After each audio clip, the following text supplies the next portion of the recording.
Hello everyone, welcome to our channel. TS TET exam 2024 memory based questions exam held on 28/5/2024 మే 28 2024లో జరిగినటువంటి రోజున జరిగినటువంటి TET exam questions అండి. ఇవి already previous days జరిగినటువంటి questions కూడా మన ఛానల్లో అప్డేట్ చేయడం జరిగింది. ఇవన్నీ కూడా మీకు నెక్స్ట్ జరగబోయేటువంటి ఎగ్జామ్కి చాలా యూస్ఫుల్ అవుతాయి. మరి ఫస్ట్ క్వశ్చన్ చూసినట్టయితే ఇక్కడ మనకు పంచాయతీ రాజ్ మొదటగా అమలు చేసిన రాష్ట్రం ఏది? సో పంచాయతీ రాజ్ సిస్టమ్ని మొదటగా అమలు చేసిన రాష్ట్రము రాజస్థాను. నెక్స్ట్, మెగాస్థెనిస్ ఎవరి ఆస్థానంలో ఉన్నాడు? సో మెగాస్థెనిస్ ఎవరి ఆస్థానంలో ఉన్నాడు? చంద్రగుప్త మౌర్య యొక్క ఆస్థానంలో ఉన్నాడు. అలానే పరోక్ష ఎన్నికలకు సంబంధించినటువంటి క్వశ్చన్ కూడా ఒకటి రావడం జరిగింది. నెక్స్ట్, రాజ్యాంగం ఆమోదించినటువంటి తేదీని అలానే రాజ్యాంగం అమలు తేదీ గురించి అడిగారు. రాజ్యాంగాన్ని ఆమోదించినటువంటి తేదీ 1949 నవంబర్ 26న రాజ్యాంగాన్ని ఆమోదించారు. మరి రాజ్యాంగం ఎప్పటి నుంచి అమల్లోకి వచ్చిందంటే జనవరి 26, 1950 నుంచి రాజ్యాంగం అమల్లోకి వచ్చింది. నెక్స్ట్, ఢిల్లీ అలానే సిమ్లా ఎత్తు అలానే ఏది చల్లగా ఉంటుందని అడిగారు. సో సిమ్లా చల్లగా ఉంటుంది, అలానే ఎత్తులో కూడా ఉంటుంది. నెక్స్ట్, ఐక్యరాజ్య సమితి ఆవిర్భావ దినోత్సవం ఎప్పుడు అని అడిగారండి. సో ఐక్యరాజ్య సమితి ఆవిర్భావ దినోత్సవం United Nations organisations establishment day అడిగారు. అక్టోబర్ 24న 1947 సంవత్సరము. అందుకే ప్రతి సంవత్సరము కూడా అక్టోబర్ 24ని యుఎన్ఓ డేగా జరుపుకుంటారండి. October 24 UNO day. ఎందుకంటే ఐక్యరాజ్య సమితి ఆవిర్భవించినది, ఏర్పాటు చేసినది అప్పుడే కాబట్టి. సంవత్సరం వచ్చేసి 1947. అలానే క్రిప్స్ మిషన్ అడిగారు. క్రిప్స్ మిషన్ వచ్చేసి ఎప్పుడంటే మార్చి 22, 1942. అలానే మానవ హక్కుల దినోత్సవాన్ని ఎప్పుడు జరుపుకుంటారని అడిగారు. హ్యూమన్ రైట్స్ డే అండి. సో వరల్డ్ హ్యూమన్ రైట్స్ డేని ఎవ్రీ ఇయర్ December 10న జరుపుకుంటారు. ఈ డేస్కి సంబంధించి ఏదో క్వశ్చన్ అడుగుతున్నారండి. సో ఇక యూనిటీ డే అని, ఎన్విరాన్మెంటల్ డే అని, ఉమెన్స్ డే అని, ఇంకా పంచాయతీ రాజ్ డే అని, ఇవన్నీ కూడా వెరీ వెరీ ఇంపార్టెంట్ అండి. యూనిటీ డే అక్టోబర్ 31, అలానే ఎన్విరాన్మెంటల్ డే పర్యావరణ దినోత్సవం జూన్ 5, ఇంకా పంచాయతీ రాజ్ దినోత్సవము ఏప్రిల్ 24. సో ఇవన్నీ కూడా ఎక్కువగా అడుగుతుంటారు, చాలా ఇంపార్టెంట్ డేస్. నెక్స్ట్, 73వ రాజ్యాంగ సవరణ చట్టం దేనికి సంబంధించింది అని అడిగారండి. సో పంచాయతీ వ్యవస్థ ఏర్పాటుకు సంబంధించినటువంటి సవరణ చట్టము. నెక్స్ట్, 86వ రాజ్యాంగ సవరణ చట్టం గురించి అడిగారండి.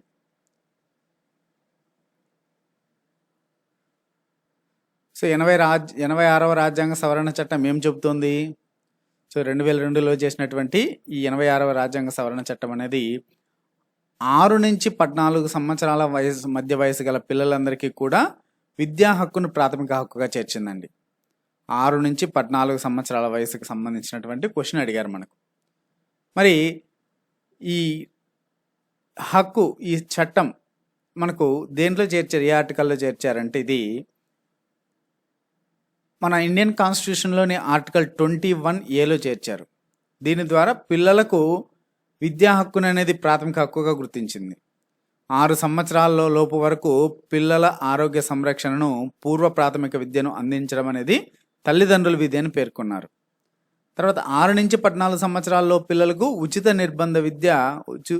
నిర్బంధ ప్రాథమిక విద్యను కల్పించడానికి ప్రభుత్వం కృషి చేయాలనేసి ఈ ఆర్టికల్లో రాశారు.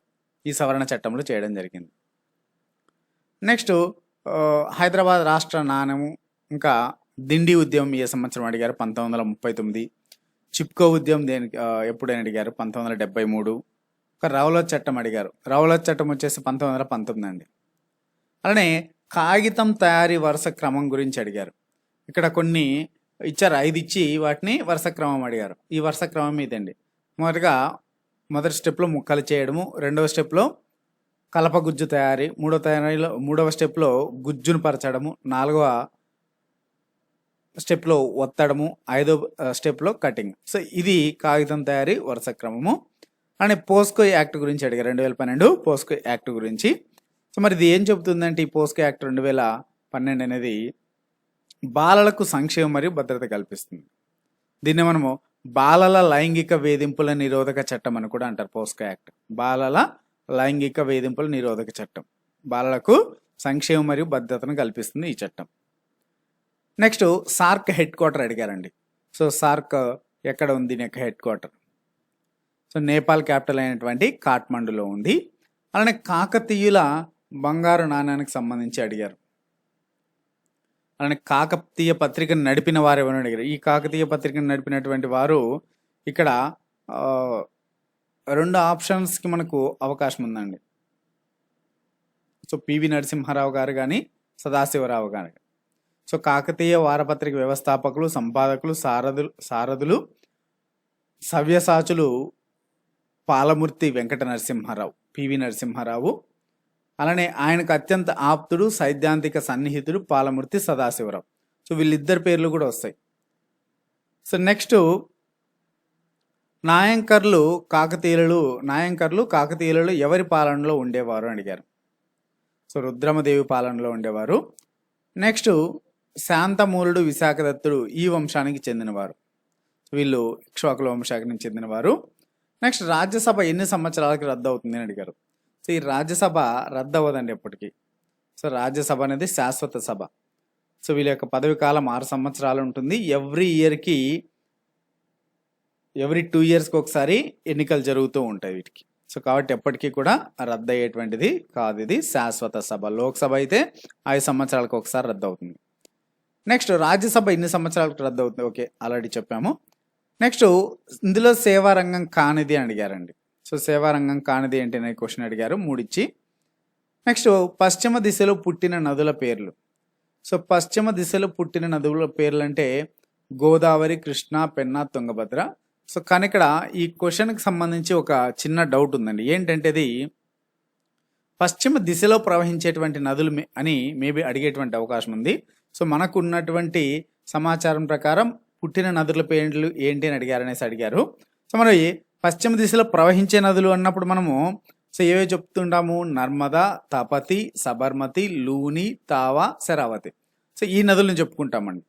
నర్మదా, తపతి, సబర్మతి, లూని, తావా, ఇంకా శరావతి. ఇవి పశ్చిమ దిశలో, పడమర దిశలో ప్రవహించేటువంటి పెద్ద నదులు.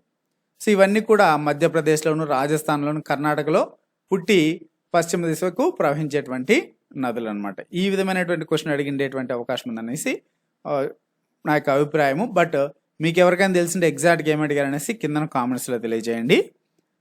అలానే గోదావరి నది బంగాళాఖాతంలో ఎక్కడ కలుస్తుంది అని అడిగారండి. సో అంతర్వేది యానం వద్ద కలుస్తుంది. సో గోదావరి అంతర్వేది యానం వద్ద.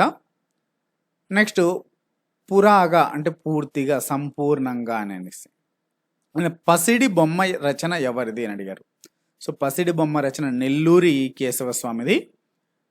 నెక్స్ట్ మిట్టి అంటే అర్థం అడిగారండి. మిట్టి అంటే మన్ను, భూమి, నేల అనే అర్థము. మిత్తి అంటే ఏంటంటే మరణము. నెక్స్ట్ ఉద్దేశపూర్వకంగా మర్చిపోవడానికి సంబంధించింది ఏదైనటువంటి ఒక క్వశ్చన్ అడిగారు. ఇంకా అభ్యసనాన్ని ప్రభావితం చేసే కారకాలు ఏంటివని అడిగారు. నెక్స్ట్ ఎరిక్సన్ యొక్క సిద్ధాంతం ప్రకారం ఏ విధమైన తల్లిదండ్రుల పెంపకంలో శిశువులలో నమ్మక భావం ఏర్పడుతుందని అడిగారు. నెక్స్ట్ భౌతిక మరియు చలన దశలు అడిగారు. ఇంకా రక్షక తంత్రాలు, నోమ్ చామ్స్కీ, ఎరిక్సన్, సంసర్గవాద సిద్ధాంతాలు అడిగారు. ఇంకా పియాజె సిద్ధాంతము అప్లికేషన్కి సంబంధించినటువంటి బిట్ ఒకటి వచ్చింది. ఇంకా కోల్బర్గ్ నైతిక సిద్ధాంతానికి సంబంధించి మార్గదర్శకత్వము, అలానే మంత్రానికి సంబంధించినటువంటి ఈ విధమైనటువంటి క్వశ్చన్స్ అడిగారండి. మే 28వ తేదీన జరిగినటువంటి ఎగ్జామ్లో. సో మరి నెక్స్ట్ వీడియోస్లో కూడా మీకు నెక్స్ట్ డేస్లో జరిగేటువంటి క్వశ్చన్స్ అన్నింటినీ కూడా అప్లోడ్ చేయడం జరుగుతుంటుంది. సో ఇవన్నీ కూడా మేము అప్లోడ్ చేసిన వెంటనే మీకు మొబైల్లో నోటిఫికేషన్ రూపంలో రావాలంటే మన ఛానల్ని సబ్స్క్రైబ్ చేసుకొని వీడియోని లైక్ చేయండి. Thanks for watching.